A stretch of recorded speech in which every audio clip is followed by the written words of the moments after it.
Ni fursa nyingine tena mtazamaji, tunakutana hapa kuweza kujuzana yote yanayojiri katika anga za kimataifa. Sasa moja kati ya taarifa kubwa sana kutoka moja kwa moja nchini Iran ni hotuba ya kwanza kabisa ya kiongozi mkuu wa Iran Mojtaba Khamenei, ambapo ameeleza vitu vingi, ikiwa ni mara ya kwanza anatoka hadharani na kuweza kuzungumza dhidi ya mustakabali wa vita vinavyoendelea Mashariki ya Kati, ambapo kiongozi mkuu wa Iran Mojtaba Khamenei ametoa kauli yake ya kwanza tangu kuteuliwa kuongoza mapinduzi ya Kiislamu, akieleza mwelekeo wa kimkakati wa taifa hilo, huku akisisitiza msimamo mkali dhidi ya uwepo wa kijeshi wa Marekani katika ukanda wa Mashariki ya Kati. Katika hotuba iliyorekodiwa na kurushwa kwa umma, Khamenei alisema kuwa vituo vyote vya kijeshi vya Marekani vilivyopo katika eneo hilo vinapaswa kufungwa mara moja, akionya kwamba iwapo hatua hiyo haitachukuliwa, vituo hivyo vinaweza kuwa malengo ya mashambulizi ya Iran.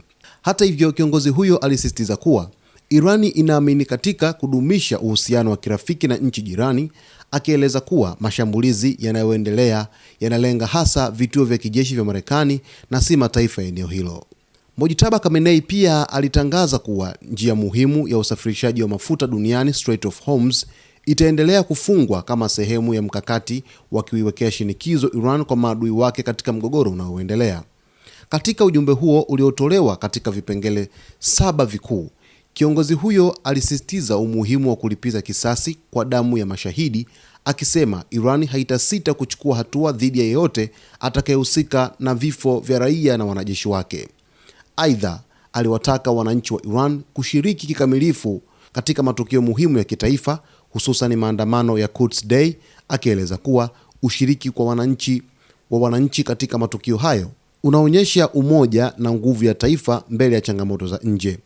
Mojtaba Khamenei pia alieleza kuwa wananchi, vikosi vya ulinzi na usalama, taasisi za serikali pamoja na kile alichokiita muungano wa upinzani na mataifa ya kanda vina jukumu muhimu katika kulinda maslahi ya Iran na kukabiliana na maadui wa taifa hilo.